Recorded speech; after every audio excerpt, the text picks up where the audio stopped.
Kamusta kaibigan? Halina at tayo ay maglakbay na puno ng kaalaman at aral. Mula sa mundo ng siyensya, hanggang sa kasaysayan, ating tatalakayin ang iba't ibang paksa na magpapalawak ng ating kaalaman, at magpapaningas ng ating kuryosidad. Kaya kung handa na kayong matuto, mag-relax at mag-enjoy lamang tayo. Tara, at atin ang simulan. Sama-sama tayong mag-explore, at matuto sa ating bagong talakayan. Ang pag-usbong ng mga bansang estado. Ang simula ng makabagong politikal na mundo. Sa gitna ng makulay at magulong kasaysayan ng Europa, isang revolusyonaryong konsepto ang umusbong noong ika-15 hanggang ika-17 siglo, ang bansang estado. Ito ang panahon kung saan ang mga kaharian, lungsod-estado, at magkakahiwalay na teritoryo, ay unti-unting nagkaisa sa ilalim ng iisang pamahalaan, kultura, at layunin. Ang paglitaw ng mga bansang estado, ay hindi lamang nagbago ng mapa ng Europa, kundi nagtakda rin ng pundasyon para sa modernong sistema ng politika, ekonomiya, at identidad na ating kinikilala ngayon. Ano nga ba ang nagtulak sa mga bansang estado na magkaanyo? Sa talakayan natin ngayon, ating tutuklasin kung paano nagsimula at umunlad ang mga bansang estado sa Europa. Susuriin natin ang kanilang mga estratehiya, hamon, at ang pangmatagalang epekto ng kanilang pag-usbong sa daigdig. Sa huli, mauunawaan natin kung bakit ang konsepto ng bansa ay nananatiling sentro sa pag-unlad ng sangkatauhan, mula noon hanggang ngayon. Ang kasaysayan ng mga bansang estado ay hindi lamang tungkol sa mga hari o digmaan. Ito ay kwento ng pagpupunyagi ng mga tao para sa pagkakakilanlan, kalayaan, at pagkakaisa. Tara, at simulan na natin ang ating paglalakbay. Konsepto ng bansang estado. Ang Rebolusyong Pranses, ang naging sandigan ng pag-unlad ng modernong bansang estado. Bago ang revolusyon, ang Pransya ay isang kaharian na pinamumunuan ng monarkiya, at feudal na sistema. Kahulugan ng bansang estado. Ang bansang estado, ay isang malayang unit pampulitika, kung saan ang nasyon, o mamamayang nagkakaisa sa kultura, wika, o identidad, at ang estado, o institusyong may soberanya sa teritoryo, ay nagtutugma. Kinikilala ito sa tatlong pangunahing elemento. Pamahalaan. May awtoridad na gumawa at magpatupad ng batas. Teritoryo. Malinaw na hangganan ng lupain, karagatan, at himpapawid. Mamamayan. Mga taong nagkakaisa sa pambansang layunin at identidad. Ang bansang Pransya, ay isang halimbawa ng bansang estado, kung saan may iisang pamahalaan, teritoryong kinabibilangan, at mamamayang Pranses, na nagmamalaki sa kanilang kultura at kasaysayan. Estado at bansa. Alamin ang pagkakaiba. Estado. Pampulitika at legal na konsepto. Tumutukoy sa istruktura ng pamamahala, halimbawa ang gobyerno, hukuman, at batas. Mga elemento. Soberanya, kalayaang mamahala ng walang pagkiling sa labas. Teritoryo, pisikal na espasyo. Permanenteng populasyon, mamamayan na nakatira sa estadong kinabibilangan. Halimbawa, ang estado ng Pransya, ay tumutukoy sa gobyerno, konstitusyon, at mga institusyong nagpapatakbo ng bansa. Bansa, sosyo-kultural na konsepto. Tumutukoy sa grupo ng tao, na nagkakaisa sa kultura, o tradisyon, paniniwala, at wika. Kasaysayan, magkakahawig na nakaraan. At identidad, o pagkakakilanlan bilang isang komunidad. Halimbawa, ang bansang Pransya ay sumasagisag sa diwa ng pagka-Pranses, maging nasa Pransya man o sa ibang bansa. Kahulugan ng bansang estado, sa konteksto ng Rebolusyong Pranses. Ang estado at bansa sa konteksto ng Rebolusyong Pranses ay magkahiwalay.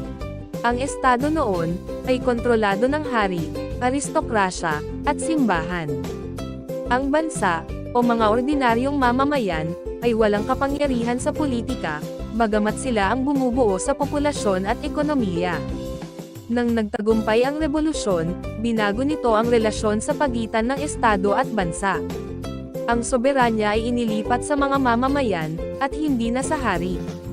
Bansang estado. isang estadong naglilingkod sa interes ng bansa, at ang bansa ang nagbibigay lehitimasiya sa estado. Pagkakaiba ng estado at bansa, ayon sa Rebolusyong Pranses. Ang estado bago ang revolusyon. Monarkiya. Ang estado ay institusyon ng kapangyarihan ng hari at aristokrasya. Feudal na sistema, nakabatay sa pagmamay-ari ng lupa, at pribilehiyo ng iilan. Walang pambansang identidad. Ang mga mamamayan, ay saklaw ng hari, hindi ng bansa. Bansa pagkatapos ng revolusyon. Soberanya ng tao. Ang kapangyarihan ay nagmumula sa bansa, o mamamayan. Pagkamamamayan. Ang lahat ay pantay sa harap ng batas, anuman ang pinagmulang uri. Pambansang pagkakakilanlan. Itinaguyod ang ideya ng French identity, batay sa karapatan, tungkulin, at pagmamahal sa bayan. Ang Rebolusyong Pranses ang nagpakita, na ang estado ay hindi lang isang makina ng kapangyarihan, dapat itong magsilbi sa bansa. Na ang bansa, ay hindi lang grupo ng tao, dapat silang magkaisa sa isang layunin at identidad. Ang kombinasyon ng dalawa, bansa at estado, ang bansang estado, ang nagbigay daan sa makabagong demokrasya at nasyonalismo. Ang pag-usbong ng bansang estado. Mga pangunahing dahilan. Ang modernong konsepto ng bansang estado, isang politikal na entidad na pinagbubuklod ng iisang kultura, wika, at identidad, ay hindi laging umiiral. Ito ay bunga ng mahabang proseso ng pagbabago sa Europa, at sa iba't ibang bahagi ng mundo. Narito ang 4 na pangunahing salik, na nagpaigting sa paglitaw ng mga bansang estado.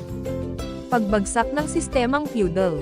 Bago ang ika-15 siglo, ang Europa ay nahahati sa maliliit na feudal na teritoryo, na pinamumunuan ng mga maharlika, at lokal na panginoon. Ang sistemang ito, ay nagdulot ng pagkakahati-hati ng kapangyarihan, kawalan ng sentralisadong pamahalaan, at madalas na hidwaan sa pagitan ng mga panginoon. Nang nagsimulang humina ang feudalismo dahil sa mga salik tulad ng Black Death, pag-unlad ng kalakalan, at pagtaas ng populasyon, nagkaroon ng espasyo ang mga hari at reyna, na palakasin ang kanilang kapangyarihan. Ang pagbagsak ng feudalismo, ay nagbigay daan sa pagkilos tungo sa mas sentralisado at organisadong pamamahala, na siyang pundasyon ng mga bansang estado. Pag-usbong ng makapangyarihang hari, o absolute monarchs. Sa pagtatapos ng Middle Ages, ang mga monarko tulad nina Louis XIV ng Pransya, at Ferdinand at Isabela ng Espanya, ay nagtagumpay sa pagpapalago ng kanilang kapangyarihan. Ginamit nila ang mga bagong institusyon tulad ng pambansang hukbo, burokrasya, at sistemang legal, upang supilin ang mga lokal na panginoon, at isaayos ang kanilang teritoryo. Ang ganitong absolute monarchy ay nagdulot ng pagkakaisa sa ilalim ng iisang pamumuno. Halimbawa, sa Espanya, ang pagpapakasal ni Ferdinand at Isabela, ay nag-isa sa mga kaharian ng Castile at Aragon, na naging batayan ng modernong bansang Espanya. Ang sentralisasyon ng kapangyarihan, ay naging kritikal sa pagbuo ng mga hangganan, at pambansang identidad. Pagkakaroon ng iisang wika at kultura. Ang paglitaw ng isang pangkaraniwang wika at kultura, ay nagsilbing pundasyon ng pambansang pagkakakilanlan. Halimbawa, ang paggamit ng wikang Pranses sa Pransya, at wikang Italyano sa mga akda ni Dante Alighieri, ay nagbigay diin sa kahalagahan ng wikang pambansa, bilang simbolo ng pagkakaisa. Ang paglaganap ng printing press noong ika-15 siglo, ay nagpalaganap ng panitikan at batas sa iisang wika, na nagpalakas ng ugnayan sa pagitan ng mga mamamayan. Sa pamamagitan nito, ang mga tao ay unti-unting nakaramdam ng pagmamalaki sa kanilang kultura at kasaysayan, na nagtulak sa kanilang magkaisa bilang isang bansa. Pagtaas ng nasyonalismo. Ang nasyonalismo, ang matinding pagmamahal at pagturing sa bansa, bilang pinakamataas na institusyon, ay naging makapangyarihang puwersa noong ika-18 at ika-19 na siglo. Ang Rebolusyong Pranses, halimbawa, ay nagpauso ng ideya ng pagkamamamayan at pagkakapantay-pantay, sa ilalim ng iisang bandila. Ang mga kilusang nasyonalista, tulad ng pag-iisa ng Germany at Italy noong ika-19 na siglo, ay direktang nagmula sa pagnanais ng mga tao na magkaroon ng sariling estado, batay sa kanilang wika, kultura, at kasaysayan. Ang nasyonalismo ay naging sandata laban sa kolonyalismo at dayuhang dominasyon, na nagtulak sa mga rehiyon na magkaisa at magtatag ng soberanyang estado. Ang pag-usbong ng bansang estado ay hindi isang simpleng pangyayari, kundi resulta ng magkakaugnay na salik. Ang paghina ng feudalismo, paglakas ng monarkiya, pag-unlad ng pambansang kultura, at pag-igting ng nasyonalismo. Ang mga elementong ito ay nagtulungan upang hubugin ang modernong mundo, kung saan ang bawat bansa ay nagpupursige na mapanatili ang kanyang soberanya at identidad. Sa kasalukuyan, ang konsepto ng bansang estado ay patuloy na humuhubog sa politika, ekonomiya, at kultura ng mga lipunan sa buong mundo. Mga halimbawa ng bansang estado sa Europa. Pagkilala sa kanilang makasaysayang pagbuo. Ang konsepto ng bansang estado ay tumutukoy sa isang soberanong entidad, kung saan ang mga mamamayan ay nagkakaisa sa wika, kultura, o layuning pangkasaysayan. Sa Europa, ilang bansa ang nagpakita ng mahahalagang hakbang sa pagbuo ng kanilang pagkakakilanlan bilang mga bansang estado. Narito ang 4 na halimbawa ng mga bansang estado sa Europa. Inglaterra, monarkiyang nagpatatag sa pambansang identidad. Ang Inglaterra ay nagsilbing halimbawa ng bansang estado, sa pamamagitan ng matatag na monarkiya. Sa ilalim ng mga hari tulad ni Henry VIII, pinalakas ng monarkiya ang sentralisadong kapangyarihan, at itinatag ang Church of England, na nagbuklod sa mga mamamayan sa ilalim ng iisang relihiyon at pamamahala. Ang pagpapalakas ng batas at burokrasya noong panahong Tudor, ay nag-ambag sa pag-unlad ng pambansang pagkakaisa, bago ang formal na pagsanib sa Scotland noong 1707. Pransya, sentralisadong pamahalaan, at pambansang integrasyon. Ang Pransya ay kilala sa sentralisadong pamahalaan, na nagsimula sa mga capricial monarch, at umunlad sa ilalim ni Louis XIV. Itinatag ni Louis XIV ang absolutong monarkiya, na naglunsad ng mga reforma sa administrasyon at hukbo. Ang Rebolusyong Pranses ay nagpatibay pa sa pambansang identidad, sa pamamagitan ng pagtataguyod ng republika, at pagpapalaganap ng ideyang lanasyon, isang bansang pinag-isa ng sekular na prinsipyo at karapatan. Espanya, pagkakaisa ng Castile at Aragon. Ang modernong Espanya ay nabuo, sa pamamagitan ng dynastic union ni Reyna Isabela I ng Castile, at Haring Ferdinand II ng Aragon noong 1469. Ang kanilang pamumuno ay nagdulot ng pagkakaisang politikal, pagtapos sa Reconquista, at pagpapalaganap ng Katolisismo. Bagamat may malakas na regionalismo, ang sentralisadong monarkiya at kolonyal na imperyo noong ika-16 na siglo, ay nagbuklod sa Espanya, bilang makapangyarihang bansang estado. Portugal, paglawak ng kapangyarihan sa dagat. Ang Portugal ang nanguna sa Age of Discoveries, sa ilalim ni Prince Henry the Navigator. Ang pagtuklas ng rutang pandagat patungong India, at pagtatag ng mga kolonya sa Africa at Brazil, ay nagpaunlad sa ekonomiya at pambansang prestihiyo. Ang Treaty of Tordesillas sa pagitan ng Portugal at Espanya, ay nagpakita ng kanilang dominasyon sa karagatan, na nagbigay daan sa pagbuo ng isang global na identidad, bilang manlalayag na bansang estado. Ang mga bansang estado ay humubog sa kasaysayan, sa pamamagitan ng monarkiya, centralization, politikal na unyon, at kolonyalismo. Bagamat may mga hamon sa rehiyonal na pagkakakilanlan, halimbawa ang Espanya, o pagbabago ng anyo, tulad ng Inglaterra bilang bahagi ng United Kingdom, ang kanilang makasaysayang kontribusyon, ay nagpapatunay na ang pambansang pagkakaisa ay maaaring mabuo sa iba't ibang paraan. Ang mga bansang nabanggit ay nagpapakita ng dinamismo ng Europa sa pagbuo ng modernong mundo. Ang pagtanaw sa kasaysayan ng mga bansang estado ay hindi lamang pagkilala sa nakaraan, kundi pagtanaw sa mga salik na nagbibigkis sa mga bansa hanggang sa kasalukuyan. Epekto ng pag-usbong ng mga bansang estado. Pagbuo ng makabagong daigdig. Ang pag-usbong ng mga bansang estado sa Europa mula ika-15 hanggang ika-19 na siglo, ay hindi lamang nagbago ng larawan ng politika, nagdulot ito ng malalim at pangmatagalang epekto sa ekonomiya, kultura, at ugnayan ng mga bansa. Mula sa pagpapalakas ng sentralisadong pamahalaan hanggang sa paglitaw ng diwang makabayan, ang mga epektong ito ang naging pundasyon ng modernong mundo. Narito ang 4 na pangunahing epekto ng pagyabong ng mga bansang estado. Pagpapalakas ng sentralisadong pamahalaan. Bago ang mga bansang estado, ang kapangyarihan ay nakakalat sa mga lokal na panginoon o feudal lords. Subalit sa pag-usbong ng mga estadong nasyon, ang sentralisadong pamahalaan ang naging sentro ng kontrol. Halimbawa, sa ilalim ni Louis XIV ng Pransya, itinatag ang sistemang absolutismo, kung saan lahat ng desisyon ay nagmumula sa hari. Itinatag ang mga pambansang batas, unipormeng buwis, at burokrasya. Ang sentralisasyon ay nagdulot ng mas epesyenteng administrasyon, ngunit nagbunga rin ng paghihimagsik, tulad ng Rebolusyong Pranses laban sa sobrang kapangyarihan ng monarkiya. Pagtatag ng malakas na hukbong sandatahan. Upang maprotektahan ang teritoryo at palawakin ang impluwensya, itinatag ng mga bansang estado ang permanenteng hukbong sandatahan. Noong panahong feudal, ang mga hukbo ay binubuo ng mga alagad ng mga panginoon.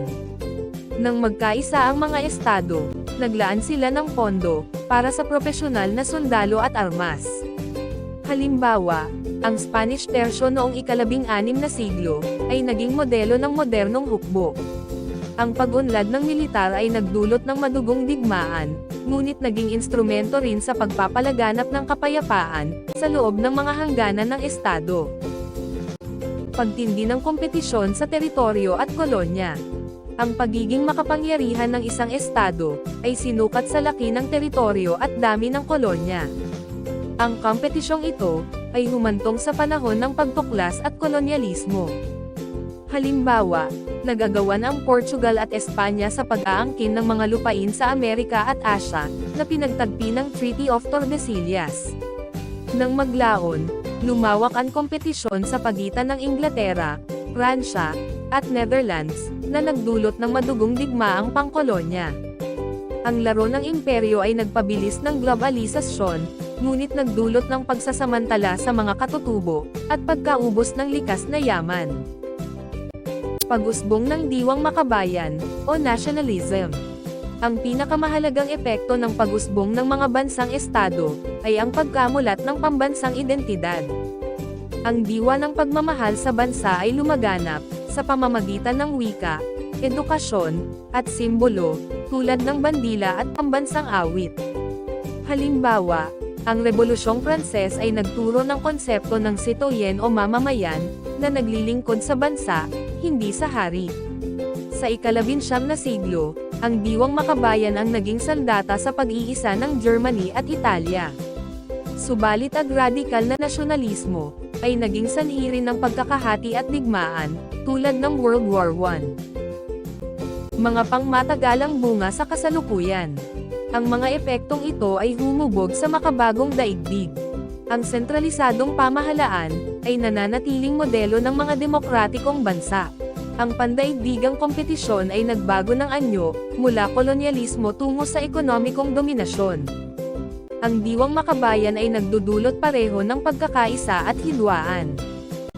Ang pag-usbong ng mga bansang estado ay nagdulot ng mga tagumpay at trahedya. Sa isang banda, ito ang nagpasigla sa agham, kalakalan, at demokrasya. Sa kabilang banda, nagdulot ito ng imperialismo, digmaan, at pagpapairal ng dominasyon ng kanluran sa mundo. Ang hamon sa kasalukuyan, ay pangalagaan ang positibong aspeto ng nasyonalismo, ang pagpapahalaga sa kultura at kasarinlan, habang iniiwasan ang pagiging mapang-aping makabayan. Ang kasaysayan ng mga bansang estado ay paalala, ang pag-unlad ng isang bansa ay nakasalalay, hindi lamang sa kapangyarihan, kundi sa kakayahang magtanggol sa dignidad ng bawat mamamayan. Ang pag-usbong ng bansang estado, ay hindi lamang isang kabanata sa kasaysayan, kundi isang patuloy na paglalakbay tungo sa isang pagpapanday ng identidad, soberanya, at kolektibong pangarap.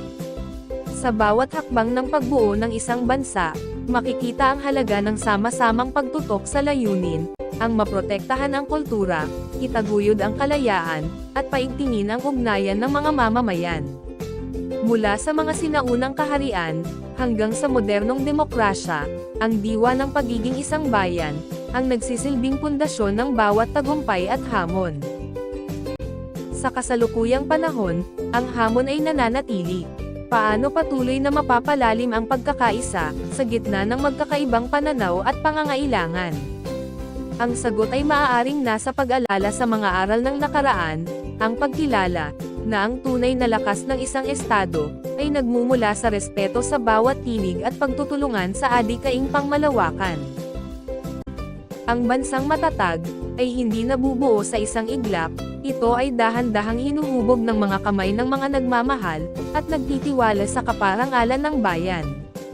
Sama-sama tayong humakbang pasulong. Hanggang sa muli, maraming salamat sa panonood.